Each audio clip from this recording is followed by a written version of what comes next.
Welcome to Beers with Contractors.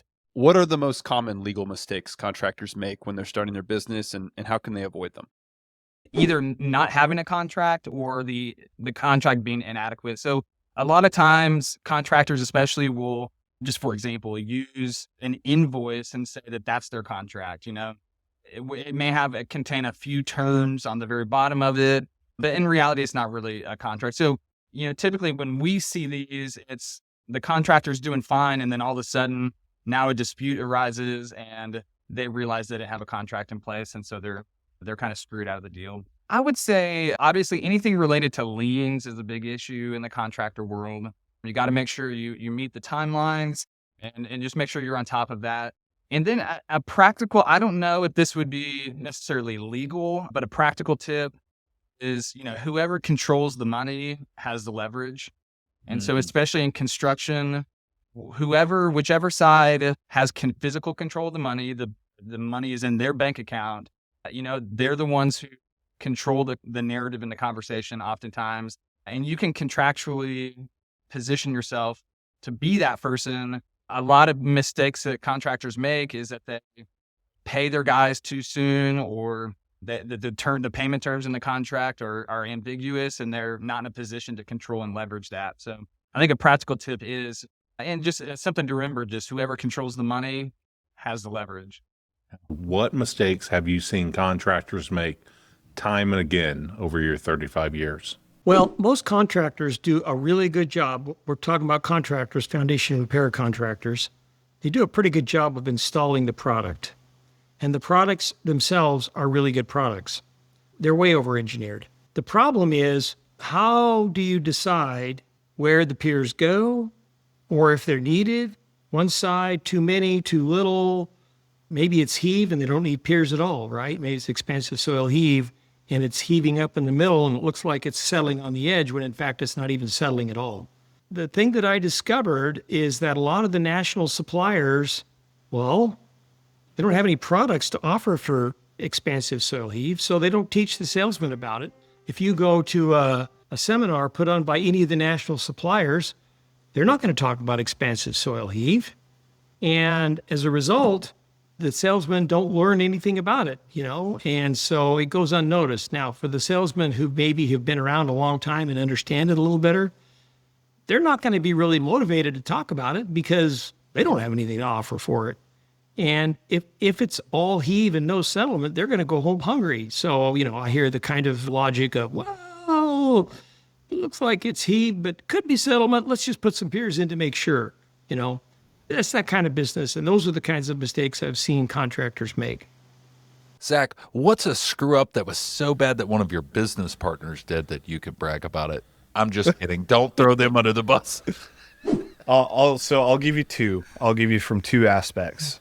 Just industry alone, my last project as a project manager before becoming an owner. And if my previous employer listens to this, I am still sorry. And we had this historical building downtown Oklahoma City, and I had to take a single-story structure and we were expanding it to a structural steel suspended second story. And so the way that the design, and I mean, it's historical district, so you've got to be precise, make sure that historical is happy with how you're building it, how you're preserving the history.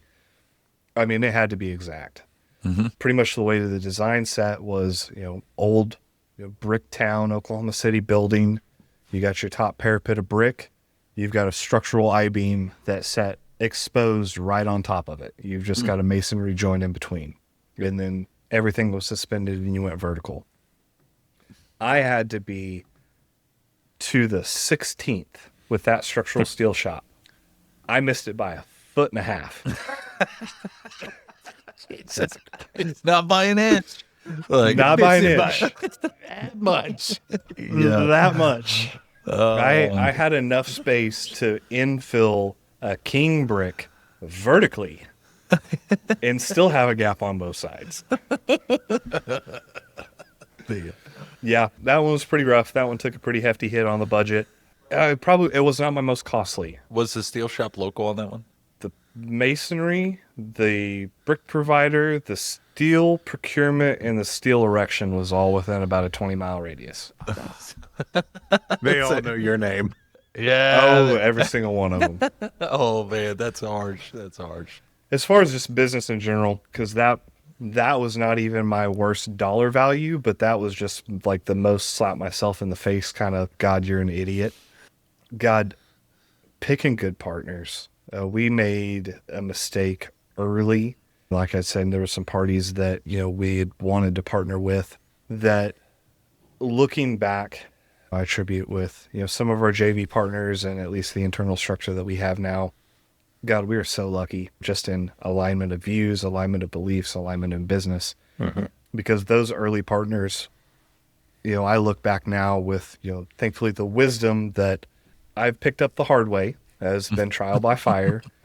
But just because someone on the surface says that they're a good partner or they've got the resume to back it up does not mean that you can work with them. Yeah. Mm-hmm.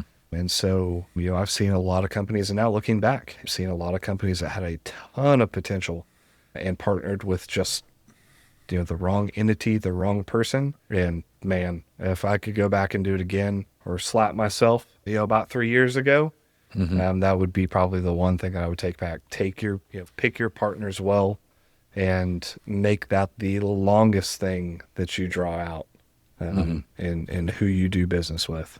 Dustin, I got to ask you, because you've worked with your son, has there ever been a moment where you were like, hey, son, is that breaker off? And he's like, yeah. And then you go to that socket or light and it was, in fact, not off. Has that happened? No, because I don't allow myself to ever work on something without verifying, and I don't trust what anybody says. I've had a master electrician when I was up in a bucket truck, and this is the only time I've ever made this mistake and never have since.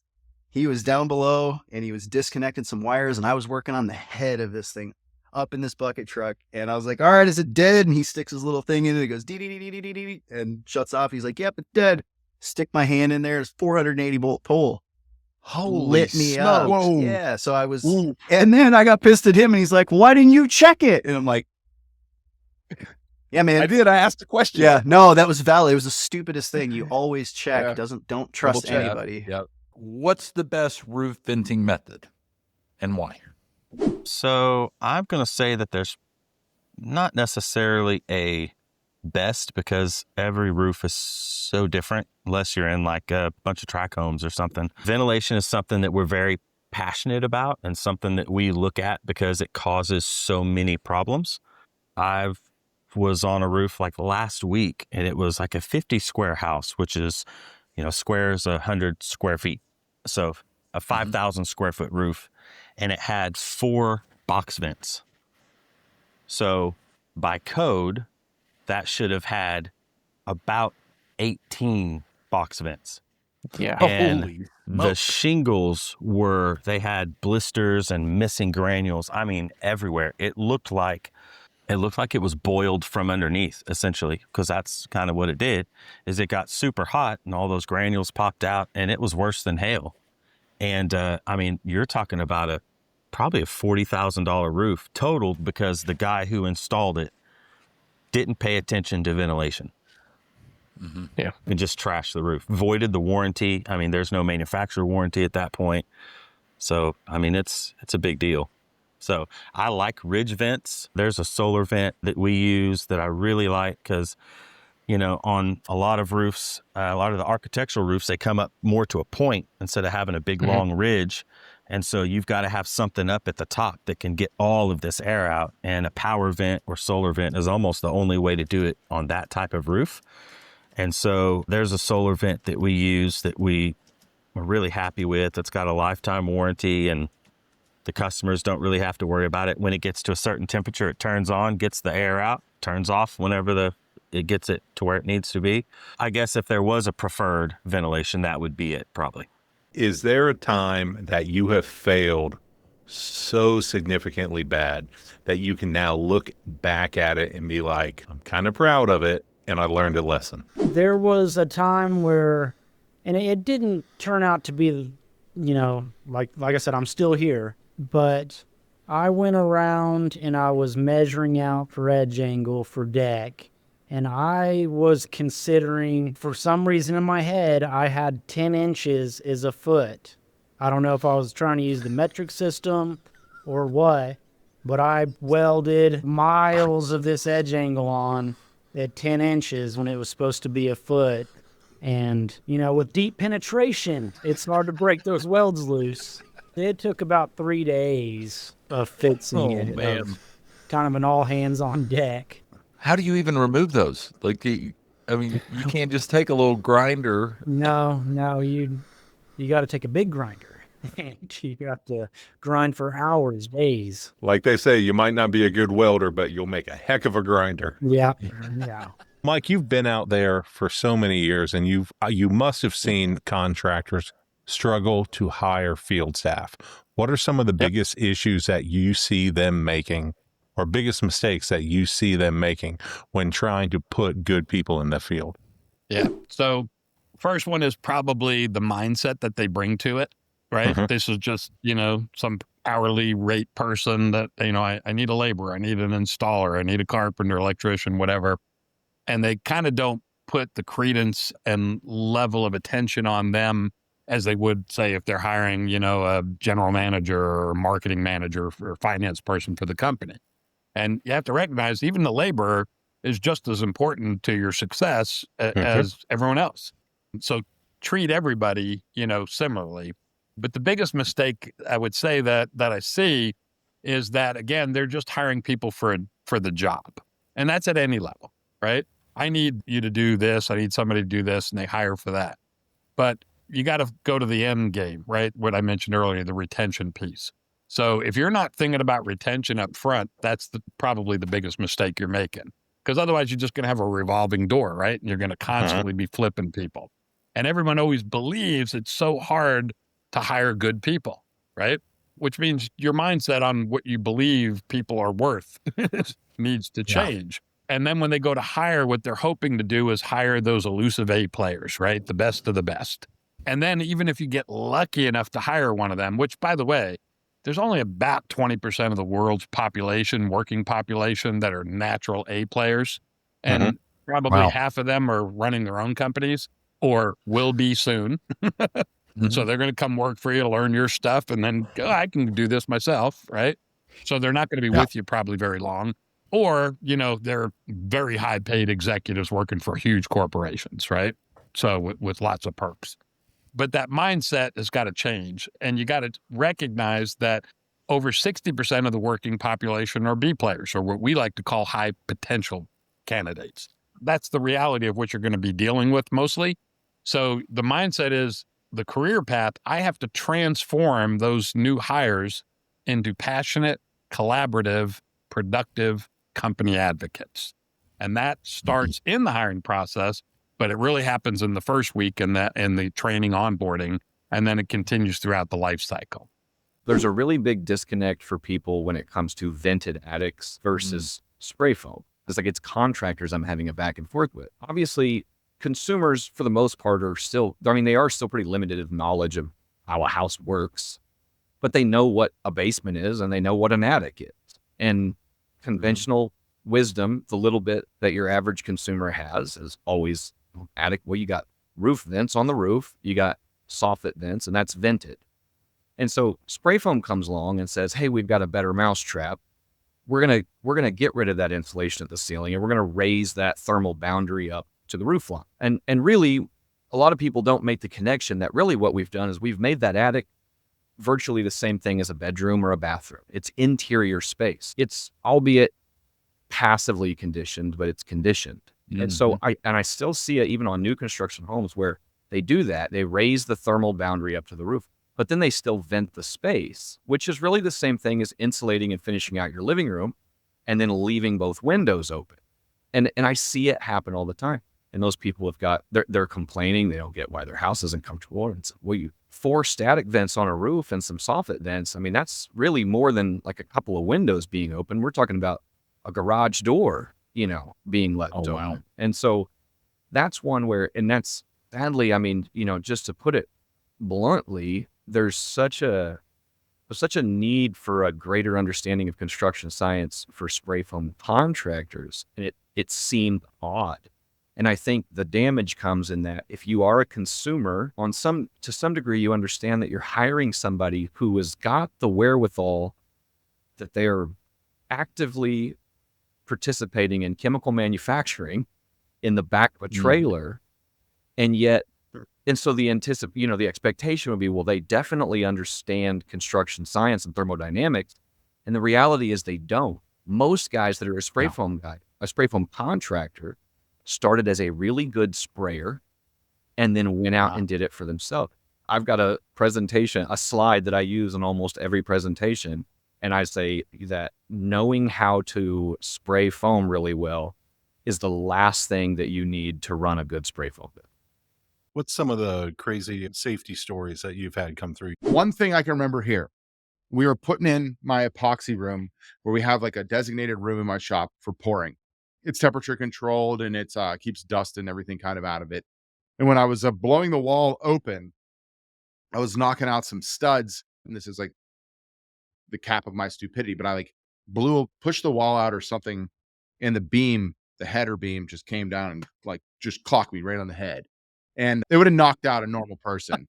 But like, I just like ate it, and my employee looked at me and I was like, ooh, that sucked, dude. And thankfully I had a hat on, right? Yeah. And then like after the fact, it hits me. I was like, if one nail is sticking out of that, I'm dead. Like it might have killed me. And I was just like, I got kids now. I can't do stuff like that. Like, so like I said, I keep it pretty safe because we're online so much, you can't run it that loose or it catches up to you, because it's gonna make it on camera. Yeah. And that's actually why I started wearing eyewear so much. I was getting so many comments on like, dude, you're an example to anybody that's getting into it. You have all these views and blah, blah, blah. And you're not wearing safety glasses. You're just ignorant and you don't care. So I started wearing them, and then I found out how shitty they are. And then I was like, I'm going to make a pair that are good. But that's kind of like what the evolution came from, is I got sick of hearing how ignorant I was to wearing safety glasses. Yeah, you're a role model now. What's a screw up you made that maybe at least you can brag about it and help somebody else out there? Okay. That's a long list to pick from. We want the worst one, John. The very worst one. Okay. I'll tell you one that always comes to mind. And, you look back at it and all you can do is laugh. But at the time, it was terrible. And I won't name the customer, but I had a customer in Oklahoma City, a big general contractor. They weren't necessarily a Hilti customer at the time. And so I was very eager to get their business. And I got a phone call from one of the project managers, and they had we sell a rebar scanner. Well, we've scanned your house before with this. It's a PS1000. Basically, it allows you to see rebar in concrete. So if you can't hit it for whatever reason, or you're trying to avoid it for integrity purposes, it kind of tells you where the rebar is. So they had a situation where they had a need for this tool, and I got all giddy about it because they don't do a whole lot of business with me yet. And so I was going to make this happen that day. I had to drive to Tulsa to pick up this tool, right? So the customer calls me in the morning. I'm like, no problem. I will get it to you today. I'll show it to you today. Instead of, setting expectations of like, hey, let me get the tool in. We'll do it next week. It'll be nice and proper, right? No, I threw all caution to the wind. I was going to make it happen that day, and I was going to impress them, right? So I drive to Tulsa. I pick up this tool, and I'm driving back, and I run out of gas at that exit on I-35 when you're trying to get on.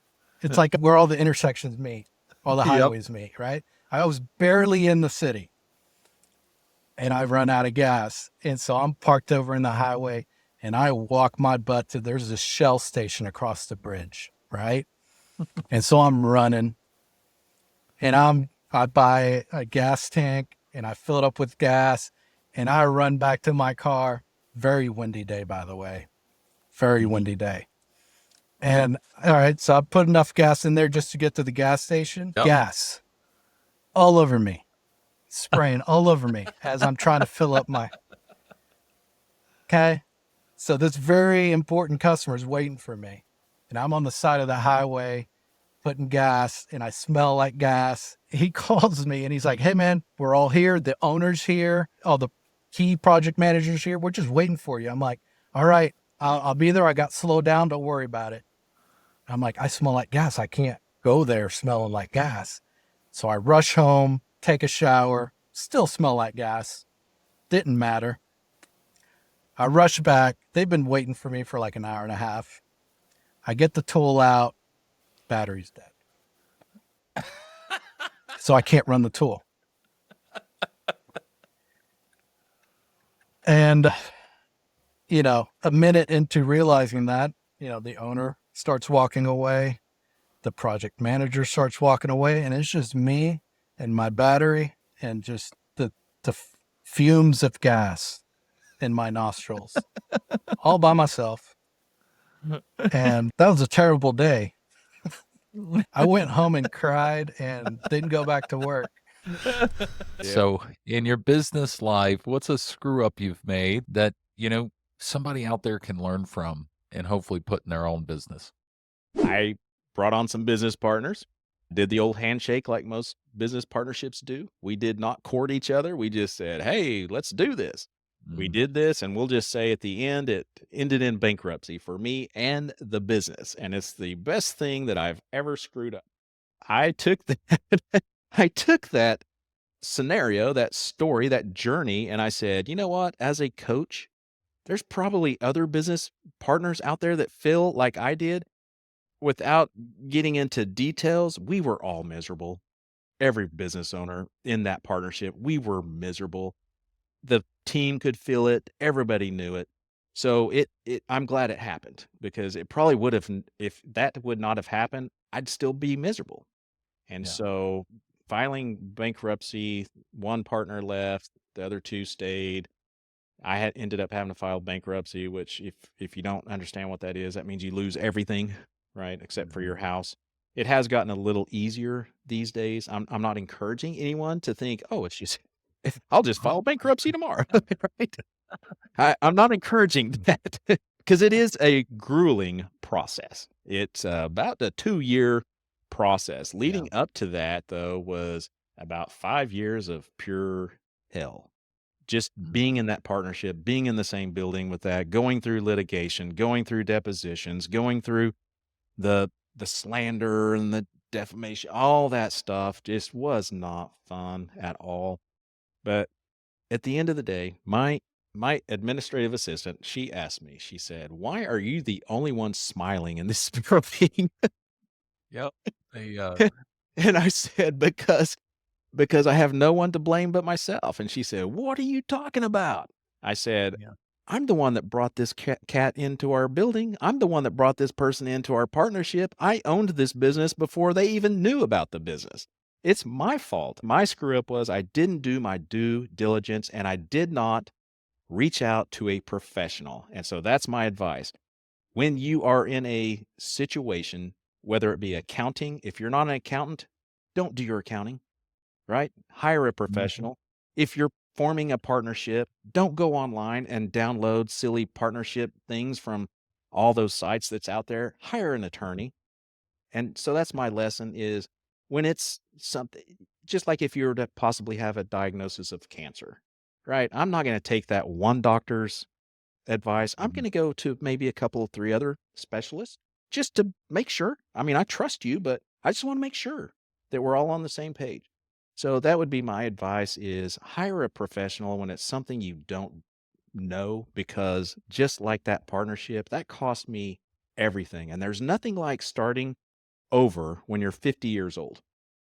And that's a wrap for today's episode of Beers with Contractors. We hope you enjoyed our chat as much as we did. Before we say our final goodbyes, a friendly reminder. Beers with Contractors encourages responsible drinking. If you choose to enjoy a beverage during our time together, please do so in moderation and only if you're of legal drinking age in your country or state. Furthermore, the advice and insights shared in this podcast are for informational purposes only. Always consult with professionals and experts in your field, and be sure to follow local laws and regulations regarding licensing and permits. We're here to help, entertain, and inspire, but your safety and compliance are important. So, as you head out into the world of construction and contracting, remember to build responsibly and make decisions that stand the test of time. Thanks for joining us today. We'll catch you on the next episode of Beers with Contractors. Until then, cheers to your success.